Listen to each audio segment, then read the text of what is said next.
in general, or have you been around? I was with Parks before, but I've worked with them for about 6 months before. Okay. And then I came from a sheriff's office in South Florida. Oh, So we're in South Georgia. Crisp County. Okay. I'm from Pierce County, which is southeast Georgia. Yeah.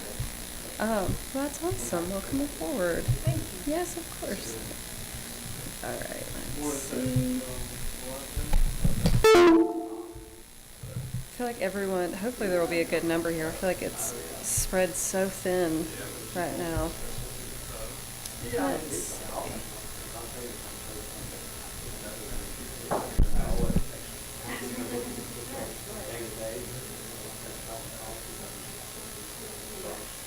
Oh, well, I didn't know what the number was going to be.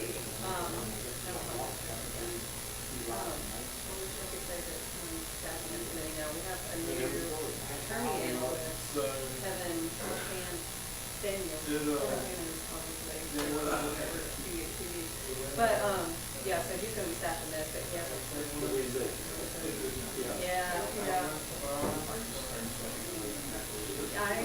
Yeah, so we'll have a meeting tomorrow morning. Johnny Taylor's going to come in and chat with us. Yeah, I was about to say, I think that we're going to try to like start getting some people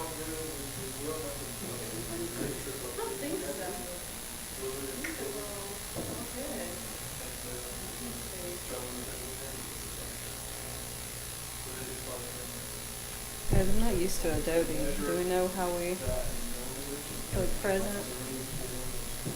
This one is. If not, I was about to say, if we want to use that, because it's not.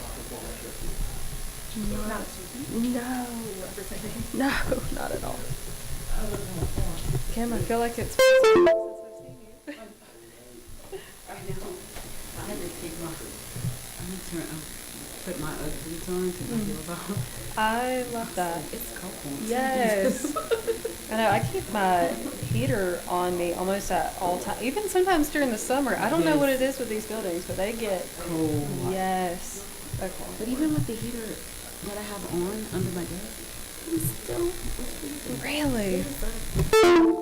And then I thought to take them off, but then I was like, no, give me Yeah. Hello? Here. I'm not sure if the toggle's on.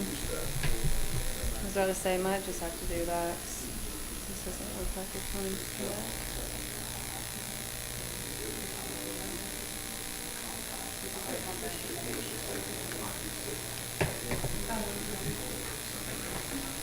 Yeah, I was gonna say, if he doesn't mind using, okay. Today's felt so long. Yeah.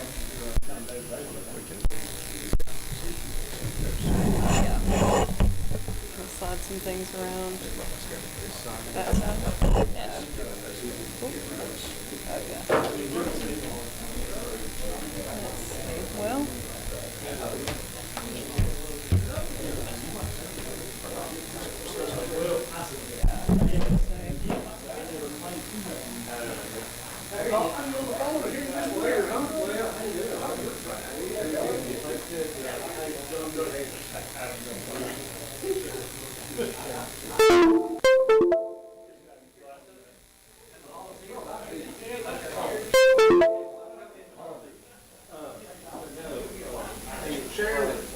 How are you?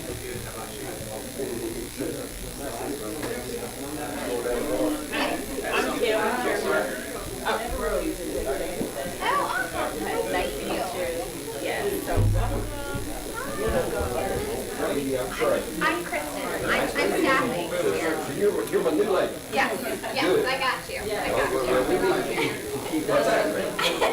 Okay, I'll do my best.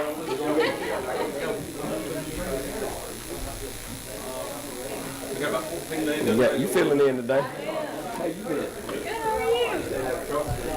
You know, as much as I can, but I still gotta have a little fun. I know it. You gotta have fun. That's for sure. Hey, we're going here. As far as I know, good. Okay, better keep it Over that here way. and, drop the bill. We're gonna do that first, right? Because we're gonna vote it out? Yeah. Okay. I told him, but I'm surprised. He said we're gonna vote it out. Okay. Hello. Do that now. I'll ask him. That downstairs. What you got there? Huh? What you got there with drink? With that too, but yeah.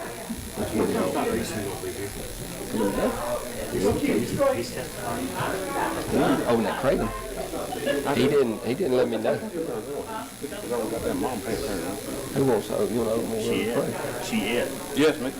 She is. Do you want to open the word of prayer? Sure. All right, good, that'll be good. Lord, please forgive us for what we're about to do and everything we've done in the past. That's right.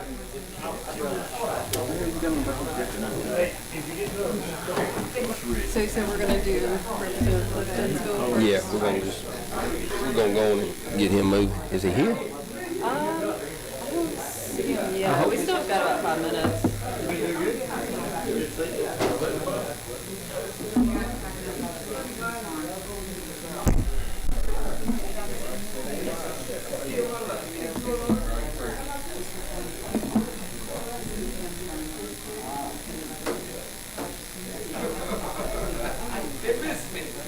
How were your holidays?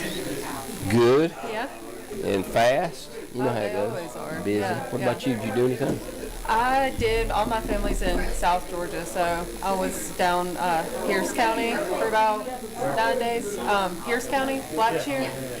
So I was down Pretty there. airy visiting. down there. Oh yeah. Were the mosquitoes out? Was it Not bad. still?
Have people coming in and out, so we're going to go on and get started here today. But before we get going, I want to ask Representative Ridley if he'll open us with a word of prayer. What number are you? 17. All right, thank you. Heavenly Father, we come to you today and thank you for another day on this earth. And we hope that you will build a hedge around us, protect us, keep us safe. Let us make the best decisions that we can for the state. And Lord, most of all, we ask you to forgive us for all our sins and the ones that we're about to commit. Amen. Amen. Good gracious. Good gracious.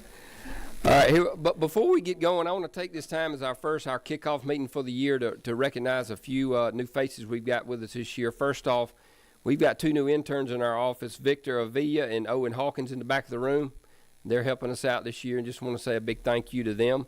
Our analyst, our full-time analyst is Kevin Daniels, but we've got Miss Anna Smith filling in today, and I'm going to tell him that we'll just take you.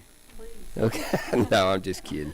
He was busy today. And our new legal counsel is Miss Kristen Harapal in the corner. And we just want to say thank you for everything y'all do for us.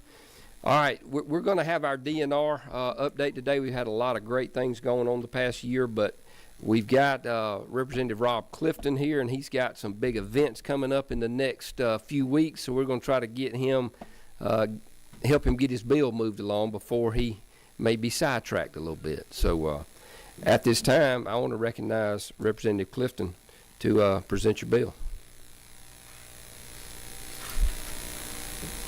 And if you want to tell the crowd what you got going on, go ahead.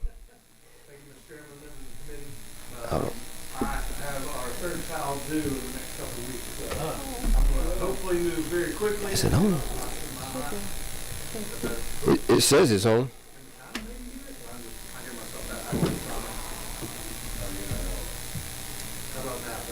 It's not working. Oh, there you go. Oh, let me turn it back down. There we go. We'll try it again. There you go. Well, thank you, Mr. Chairman. As I was saying, my wife is due with our 3rd child here in the next couple of weeks. So I'm hoping to move very quickly in the early part of this session, get all my stuff done, and then that way when I get back, we're ready to keep moving forward. So I appreciate you letting me present this bill. Yes, sir. So this is House Bill 946, LC 443279. This bill is essentially allows drones to be used in the locating of feral hogs.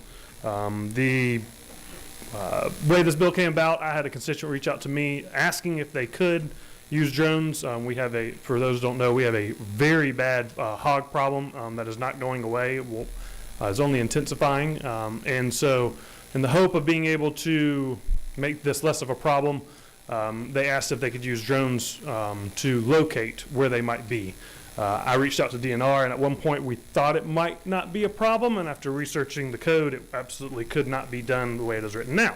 So this bill essentially just allows hogs to be hunted from an unmanned aircraft system, such terms as defined in code 614, again, to locate feral hogs and subjects, laws and applications from an unmanned aircraft vehicle. So that's just gives makes it easier to hunt, locate, hunt, and kill feral hogs. Okay. Thank you, sir. See if we have any questions. I know all of us are well aware of the destruction that hogs do to not only our hunting land, but also terrible for our farmers and loss of income and crops. We do have a few questions. Number 11, Chairman Corbett. Thank you, Mr. Chairman. Thank you for bringing for bringing this bill. This doesn't affect anyway if people that hunt them out of a helicopter. That doesn't affect that in any way. No, sir. This is just, and I should have added too, this is just for private properties. So if you're going on WMAs or other people's federal or state property trying to locate with drones, you are in the wrong, and you're going to get in the same trouble you would have anyways. So this is just for private use on private properties. One other comment, Mr. Chairman, if I can. Yes, sir. Our previous chairman of this committee, Tom McCall, I mean, and talking about feral hogs, he said we can shoot them with anything from a BB gun to a bazooka, and I don't have any problem with adding this to it. Question number 2. Who is number 2? Thank you, Mr. Chairman. And I want to say, too, I guess you helped with the, along with my question was, I guess you said just only on that person's property, but he cannot contact the adjacent person and say, property, and said, you got some feral hogs, can I come over there and annihilate them? I would say, yeah, if it's really more from a private property standpoint. Like there's a lot of WMAs in the state of Georgia that you can go on and hunt publicly for multiple different species depending on the hunting season. If this bill, or currently you cannot, and this bill still does not allow you to use drones on public property. But if you're on your land and your neighbor, I don't see any issue at all with calling saying, hey, was flying around, saw some hogs if you want to go get them. Really, this is truly making it easier for people to locate feral hogs with the hopes, again, of decreasing the population. Thank you, Mr. Chairman. Thank you. Yes, sir. Number 14, Chairman LaHood. Yeah, thanks, Mr. Chairman. Just curious, what's prohibiting landowners from doing this now? So currently in the law, the part that we are striking out, which is rows about 23 through 32, gives a lot of stipulations on how you can hunt these. We're basically taking this out and allowing you to hunt them however you can get them. I'll add one more since we are on record. And please tell me if I'm wrong. I believe hogs can start having litters about the age of 2. And they have somewhere between 2 and 3 litters a year at the tune of about 12 piglets per litter. So once they are on your property, it's hard to get rid of them, and they cause a lot of destruction. Yeah, very destructive. Thank you. Need to get a pig breed. Quote number 1, is that Representative Donahue? Yes, sir, Mr. Chairman. Yeah, let me ask you a question, and well, you guys, the experts here, I don't ever assume, but I think it would be if my property and I have permission from my neighbor to hunt his property, and written permission is what we used to do, I think you're still covered with that. Is that true? If you don't have written permission, basically you could be trespassing. And that was one thing I would clarify. Let me ask you, because South Georgia is a little bit different. I have Lake Lanier as my main body of water. I'm not going to go hunting out of my boat or anything like that. But when it's you're reading this, if I was in a John boat on a farm pond, it's okay to hunt out of that boat for shooting pig or whatever. Okay, and I figured that. I wanted to make sure. Lake Lanier, that would be off limits, and your main core lakes.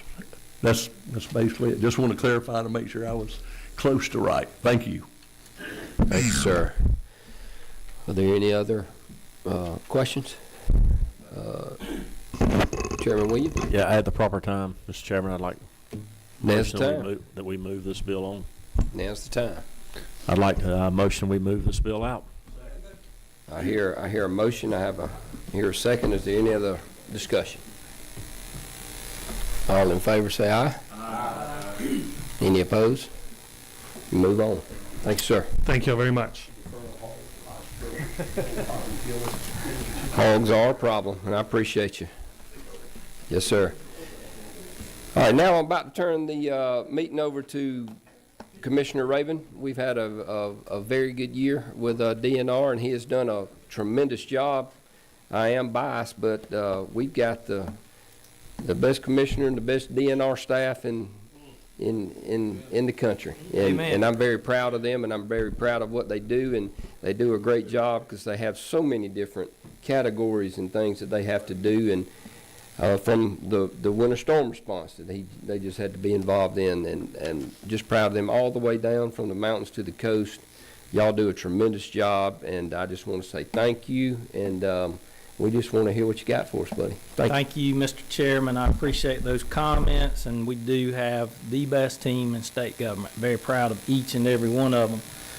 It's a pleasure to be before all of you today. I'm going to go ahead and apologize. Y'all drew the short straw. We've got a pretty big event coming up this weekend, and then a lot of our divisions are still tied in with Winter Storm Fern. So instead of bringing the whole team up and letting them present to you, which you would have enjoyed much more, I'm going to do this high-level overview of our agency and then tell you about some of the high points and some of the cool initiatives that we have going on.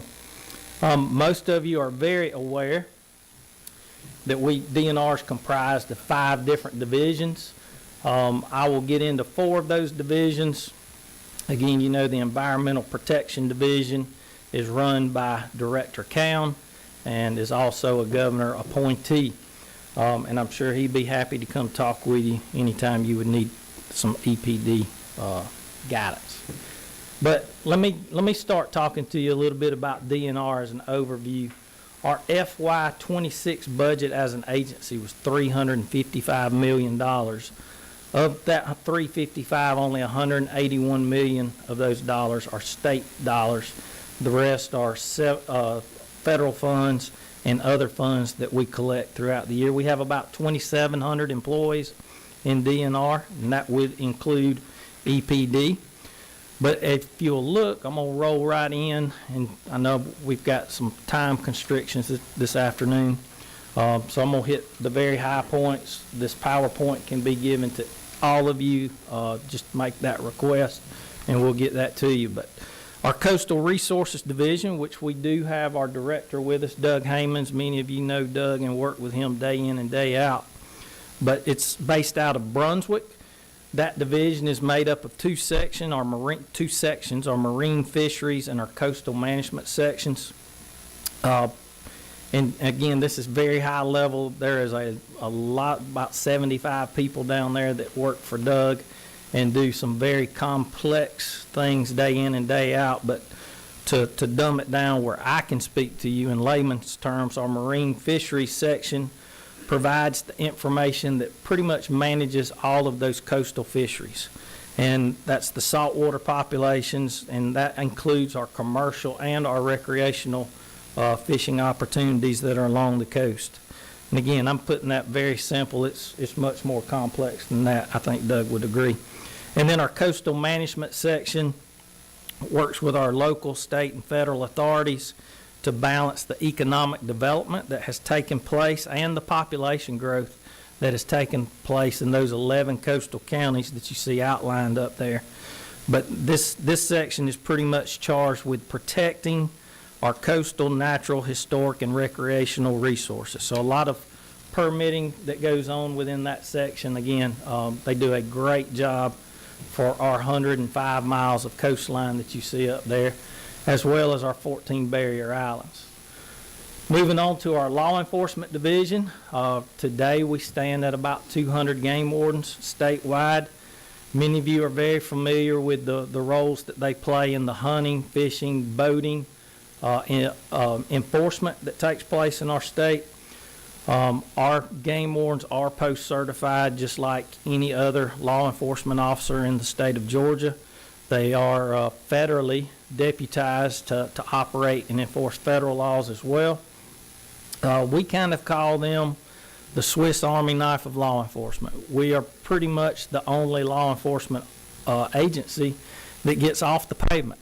When the dirt roads end, we're the ones that get called for that. But not only off the pavement, as you know, Governor Kemp has tasked us to be a part of the crime suppression units that are still working here within the perimeter in Atlanta. So you talk about some uncomfortable people. You ask a game warden to come up here inside Metro Atlanta, and they're looking for a way to get out. But they do a great job while they're here, and we're proud to be a part of that task force as well. We do currently have a cadet class going on, the 40th Game Warden Academy, and the graduation is scheduled for April 17th. So we would love to have you in attendance for that graduation if you want to go ahead and put that on your calendars. Next, our State Parks and Historic Sites Division. As you know, not only managing some of the state's most unique cultural resources that we have in our state, but also some of the most beautiful places in the state of Georgia fall within these 60-plus properties that they manage. Some cool stats for our Parks Division. 13 million visitors last year. Last fiscal year, we hosted 13 million visitors. That had an economic impact to our state of over $1.7 billion. So we have a very robust inventory of properties in our state parks. We're very proud of those. You can see them listed up there on the screen. But such a great job of customer service. I would encourage you as you travel around the Southeast particularly, but anywhere in the nation, visit some of those other state park systems and then compare that to what we offer in Georgia. And I think you'll be like me. You'll be very, very proud of what we offer, not only to our citizens of Georgia, but to those that visit that system as well. Our Wildlife Resources Division, I did ask Chris Harper to come up. Chris, raise your hand so they can see you. So Chris is about 2 months in to our new director position as our Wildlife Resources Division Director.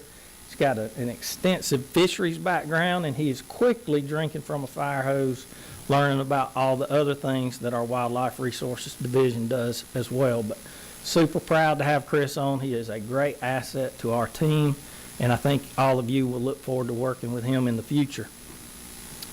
Our Wildlife Resources Division is comprised of 4 different sections. We have our Game Management section, our Fisheries Management section, our Wildlife Conservation section, and our Communication, Education, and Outreach section. We manage in the Game Management section over 1 million acres in Georgia through our Wildlife Management Area system that we have. You see there 133 wildlife management areas. Again, public opportunity for people to get out and enjoy what we are blessed to have in our state. Our fisheries management section, along with managing all of the state fisheries, they run 10 hatcheries in our state and produce over 11 million fish annually for our anglers to enjoy. Not only that, I think you saw on maybe the first slide, we've got 16,000 miles of streams in our state, over 500,000 acres of impounded reservoirs in our state.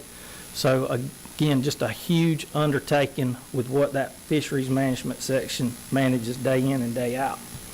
Our wildlife conservation section, pretty much all the things that we hunt and fish for, they manage everything else, which comprises of about 95% of the species in our state. So again, a huge undertaking, and that's not just, animal species, bird species. That also includes plant species and those habitats where we get to house a lot of threatened and endangered plants and animals as well. And then lastly, the newest constructed section within the Wildlife Resources Division is the Communication, Education, Outreach section. They work to support the other 3 sections in getting that messaging out. One thing that we realized is we do a great job at managing the resources.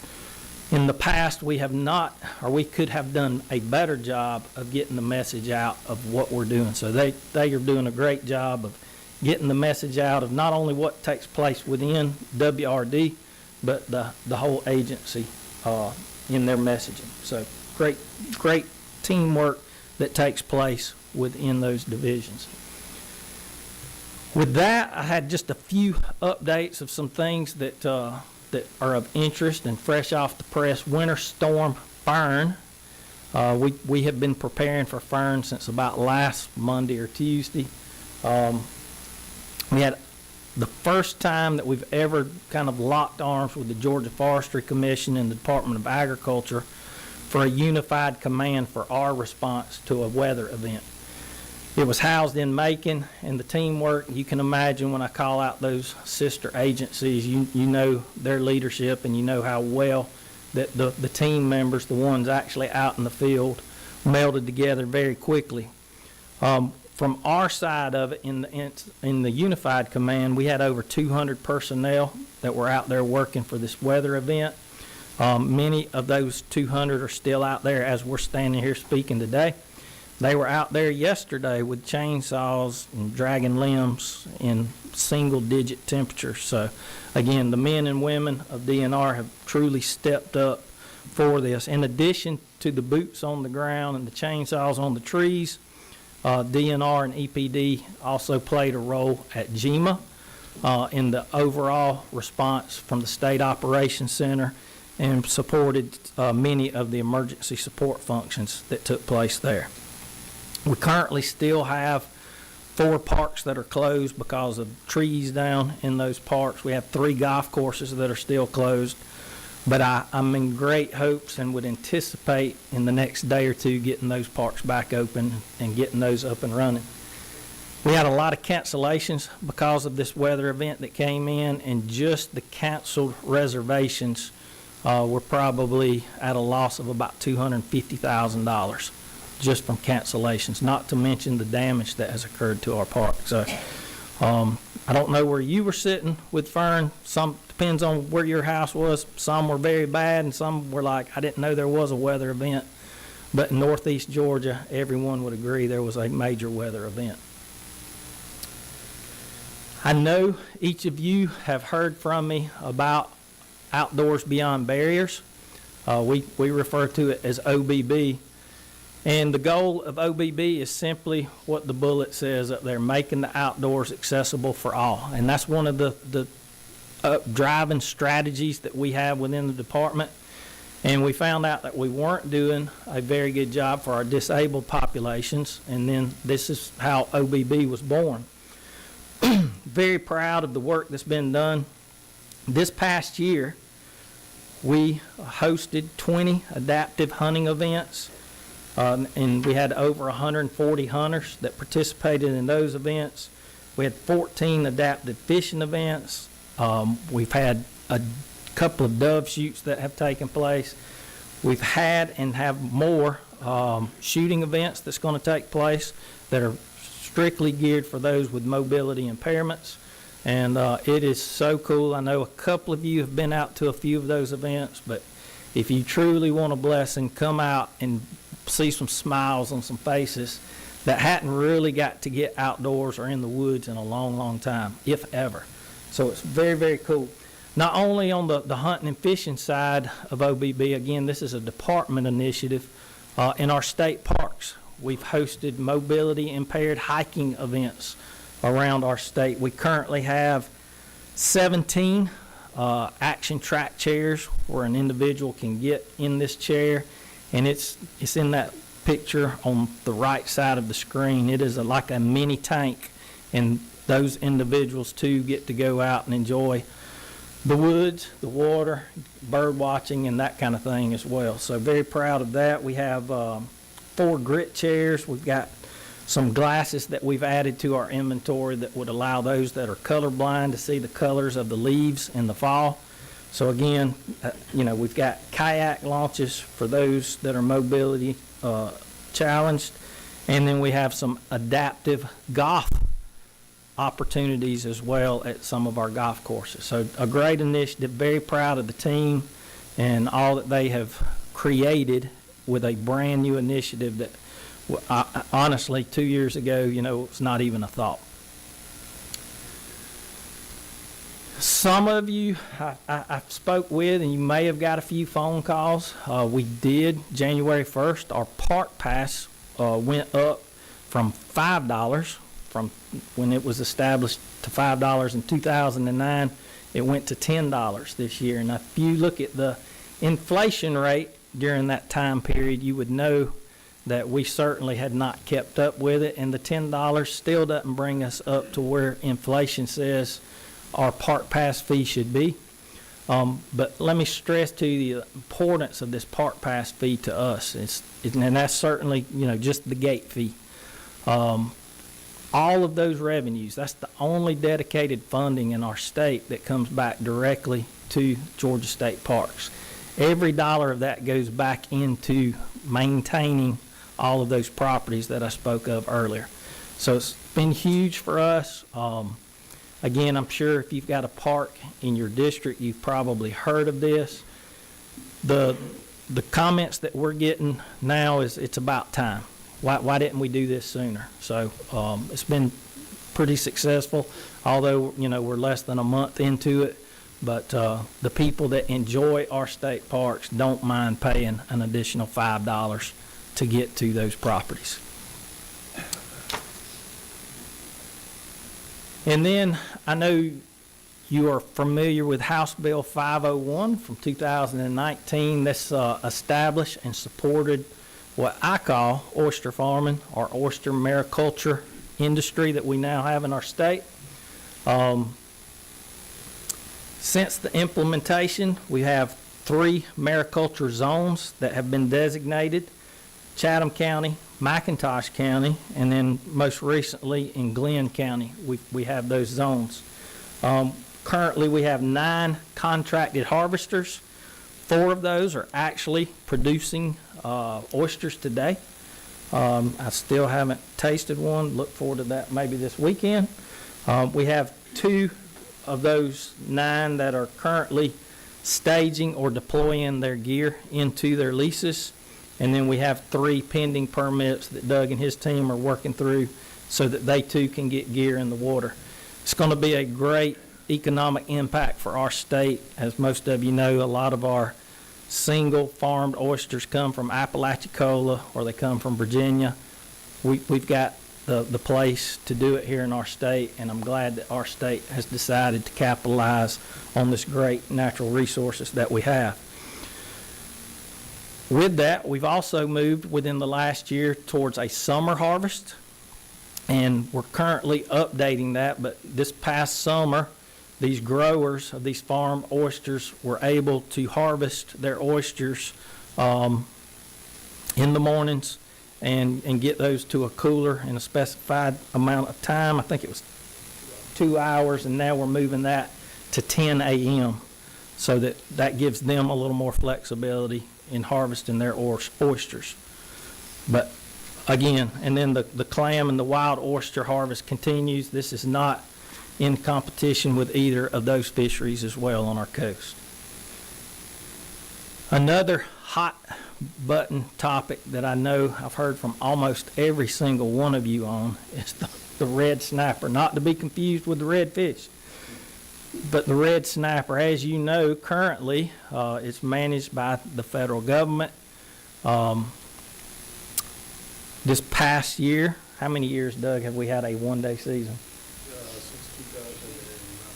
Since 2009, we've had a one-day season. And I know many of you that like to fish for red snapper probably go to the Gulf because they have an extended season. We currently have a bill now that's working to help us gather data, carryover bill from last year, House Bill 443 and Senate Bill 420. So when you see those come across your desk, please support those bills. But basically what we have done, we partnered with Florida, South Carolina, and North Carolina to apply for a red snapper exempted fishing permit. And that would be issued by NOAA. Governor Kemp also wrote a letter to the Secretary of Commerce encouraging them to let Georgia manage that saltwater species. We've had numerous public meetings, have received lots of favorable comment in giving us the ability to manage that species. If we receive that exempted fishing permit, what we are looking at doing is a 62-day red snapper season that would run through July and August with a 1 fish limit each day. The key to that, and the important part of the bills that you'll be seeing this session, is it does have mandatory harvest reporting. We want to be as accurate as we possibly can with the data that we collect and the data that we then forward to the feds. So through a mobile phone app with Yamaha Right Waters playing a key role in developing this platform, we look forward to getting this exempted permit, and we should hear something by May. Yep.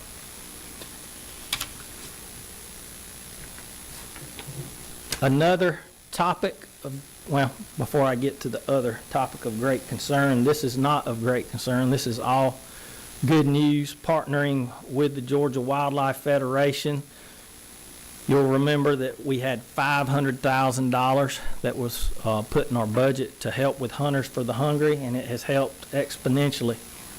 We now have this program in 52 counties of our 159, And we have 56 participating deer coolers, meat processors.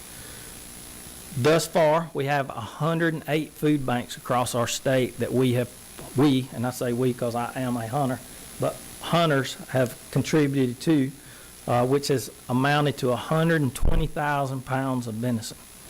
Now, I would say even our chairman doesn't have that much venison in his freezer, and we know it's full.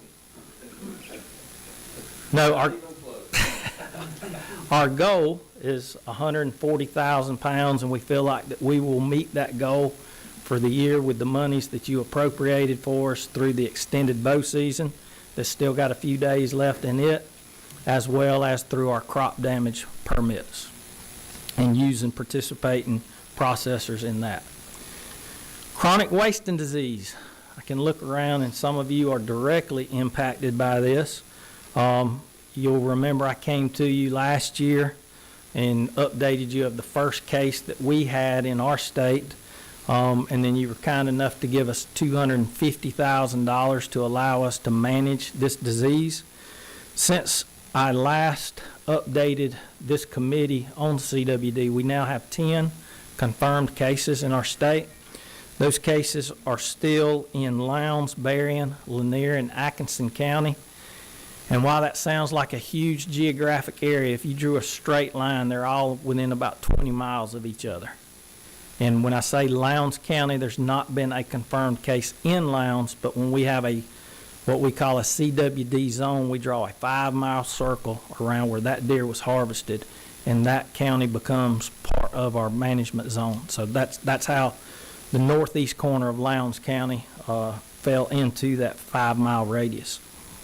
Again, the monies you gave us helped us with our sampling sites. It's helped us to put out 78 cooler sites for people to leave their deer heads for us so that we can do the testing.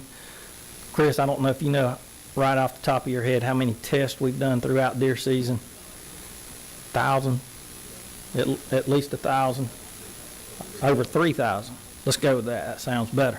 Over 3,000 samples. Let me say there's been a lot of samples that's been taken throughout this deer season. And to say that we only have 10 confirmed cases at this date and time, will we have more? The answer is yes. Will it go away? The answer is no. But I want you to know that, Chris, his team, our biologists, our game wardens, are actively retrieving samples day in and day out, and we will continue to monitor and manage the disease to try to keep it from spreading to other parts of our state. And that's the last slide. I thought I had a few more to go, but thank you, Mr. Chairman. I'm more than happy to answer any questions. Well, thank you, Mr. Commissioner, and that was a very well done update, and I appreciate the info. And I just want to stress to the committee, when y'all have questions and concerns and you can't get me or y'all need to call Commissioner, call the office. They are great at giving you the direct answers you need that your constituents are hollering about or fussing about or needing to get. And, I just want y'all to remember that the department does a great job of working with other agencies. Like he mentioned, the last couple of years we partnered with Department of Ag. Our farmers were really complaining about our deer herd eating and damaging their crops and eating up their profits. And the program that we came up with in a joint effort was, we had 12 people participating in that, 12 processors in the hunters for the hungry, and now we've got 56. That was a direct result of the effort that we put together the last year, and I hope we continue to grow that because, as we all know, if you can shoot a doe and go drop it off, you're a lot more likely to take 2 or 3 more and trim your herd out than you are if you have to go home and clean it yourself and do all that. So that's the whole point and premise behind that program, and I just want to thank you for that. Seems to be working really well. All right, you've got a few questions. We're going to go Chairman LaHood. Yeah, thank you, Mr. Chairman. Great presentation. Appreciate all you do and your team to steward these state's resources. This is timely that I get to ask this because I just was asked by a constituent yesterday. We have a lot of avid duck hunters, bird hunters back in my district back home. And the question was around the dates of duck season.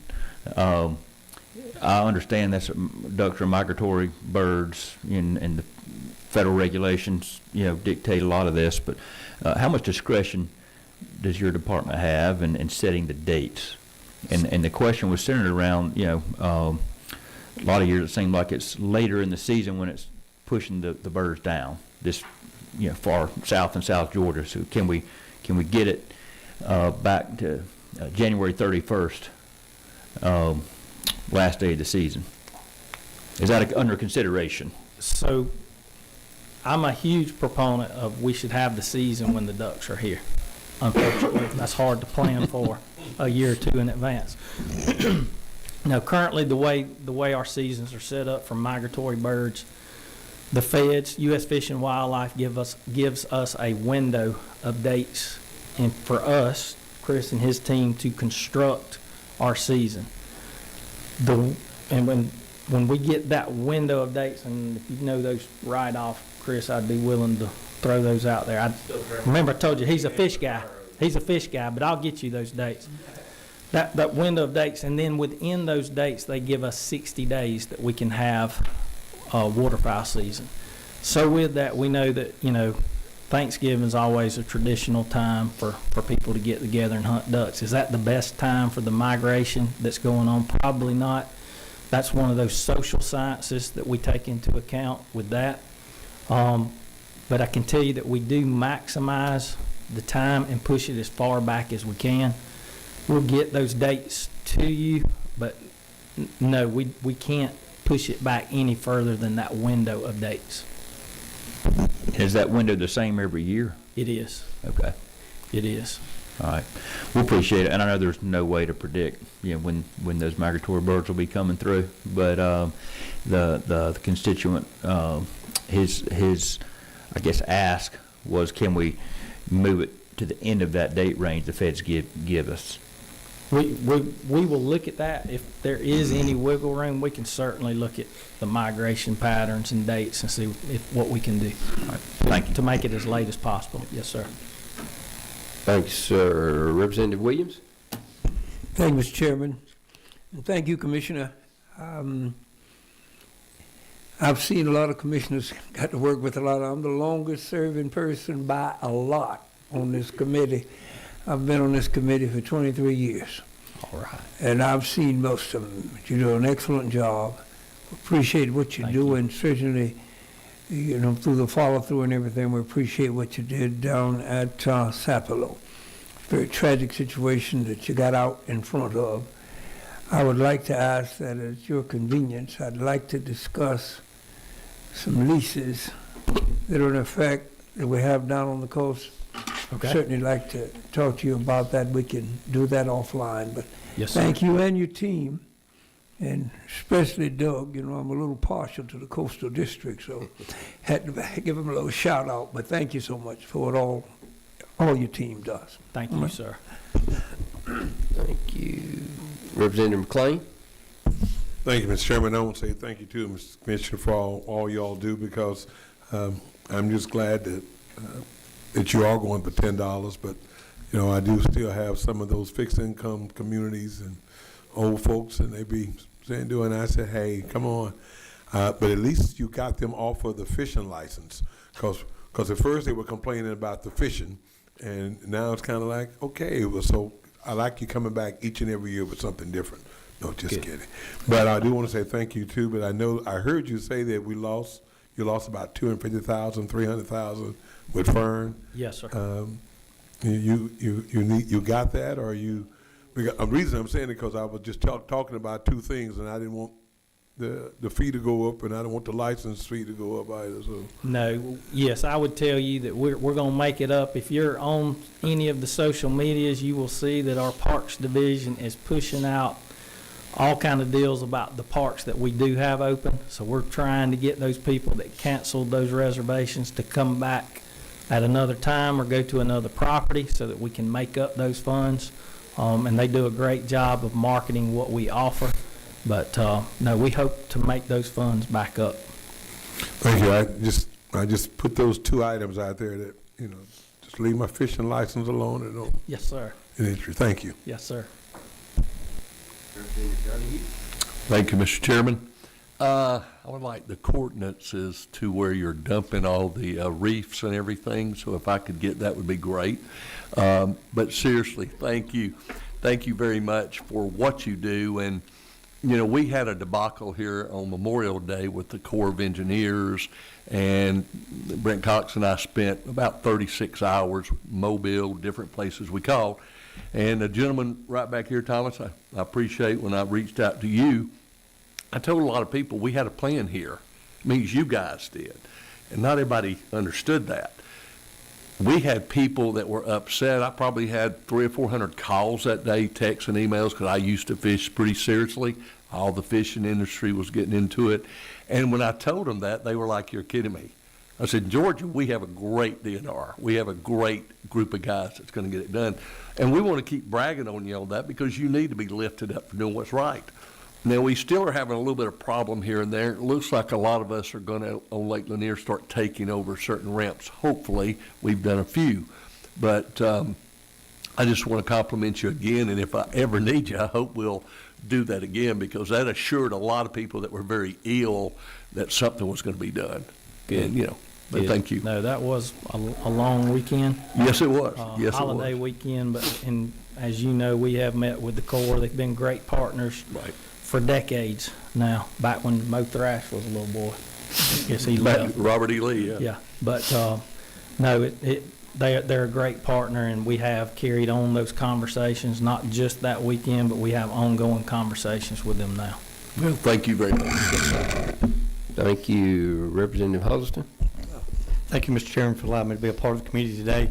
Thank you, Commissioner, and all your team members for what you do for the state and the opportunities that we have. In my district, I have West Point Management Area that has a shooting range, and I believe you had up there on one of your slides, there was 46 shooting ranges within the state. I've had some asks within my area, just to educate me on, are there usually full-time range supervisors at those, or do we just depend upon the natural resource officers of opening and closing, and is it due to funding that may be keeping from having the full-time safety officers there? I think that was a yes, no, yes. No, we do. We do have a number of shooting ranges, and we have a lot of partners that we partner with, too, on a number of other shooting ranges across the state. We do maintain some type of supervision at all of our ranges. Some of our partners, and I speak of like National Forest, the U.S. National Forest, some of those ranges may not be manned, you know, the whole time that they're open. So we may have some oversight there, but there may not be an individual there. I do think West Point is one that we do maintain full-time staff there. Thank you. Thank you. Thank you. I think that wraps up the questions. But I had one. Oh, I'm sorry. You go ahead. I'm sorry. I apologize. Thank you very much for this information. I am from Cherokee County, and we have a overload of deer population coming into our neighborhoods. There is not a day that I drive out of my neighborhood that I don't see probably 20 or 30 deer just eating away, having a grand time. Are we doing anything about the population in Cherokee County, which is around Lake Allatoona, of course? And my second question is, the Corps closed some parks around Lake Allatoona in Cherokee County, and do you know if those will be opened again at some point, please? So on the deer first, we do encourage, we have, again, bow season is still going on in those metro counties. So we like for our hunters to help us maintain those populations. We are just dipping our toe in the water with our OBB initiative and marrying that in some of the metro communities where there are lots of deer, lots of opportunities to harvest, and then when that harvest takes place, it saves your rose bushes and all your other shrubs as well. So we're working towards that, but we do have an urban wildlife program within our Wildlife Resources Division. They are day in and day out in those homeowner associations, educating the best ways to help manage those deer populations. And then the core question on Altoona, a few of their ramps were kind of lumped in with what Representative Donahue was talking about earlier. Again, we're in conversations with the Corps on how to keep those open, how we can work as partners so that those opportunities don't go away for our boaters and anglers. Thank you. Thank you. The question I was going to ask is, I know last year we had made great strides. I think we only had 7 or 9 counties that did not have a game warden. And you mentioned our new academy. How's that looking now? It's still a challenge, the recruitment and retention of our law enforcement officers, not just law enforcement officers, but particularly our law enforcement officers. We have a number, I don't know what that number is. We probably have not whittled that number down from what we gave you last year. Normal attrition, we've had a few that have retired throughout the year. We've had a few that thought they were going to greener pastures. Every now and then, some of them want to come back to our pasture, which is good too. But no, it's an ongoing battle in the profession of law enforcement and getting, young people interested in coming in and enforcing the law. But so far, we're meeting the demands with what we can withhold with our budget and with our available positions that we have. So we're in a good place with that number. I might have been looking at my phone. How many people do we have in the academy, did you say? What did I say, 23? 23? 23. Okay, good. Yep. Thank you. And then the window on our dates, and it closed, but it did, and Chairman LaHood left, it does go to the end of January. So we'll look at shifting those dates. I think it went out January 20th. 25th, I think, wasn't that the last day? So here's the windows. So we have an early teal window that allows us to construct dates from September 1st through the 30th. And then for regular ducks, the Saturday nearest to September the 24th through January 31st. And then I was correct with the 60 days in there. So Chris is certainly taking notes, and we'll go back to our team and see if we can push it back till the end of the month. Okay, that'd be great. Well, I sure thank you. I don't have my screen blinking anymore. Does anybody else have any thoughts or questions or discussion? Yes, Doug's probably already sent it. Thank you, Mr. Chairman. This is a great committee. Again, I hope all of you have my number, and if you don't have mine, somebody on the team, but it will gladly give that to you. Don't hesitate to call. Love working with your committee. Well, thank you so much, and thank you to the staff and the guys and gals that do everything with the commissioner. Thank y'all. We're adjourned.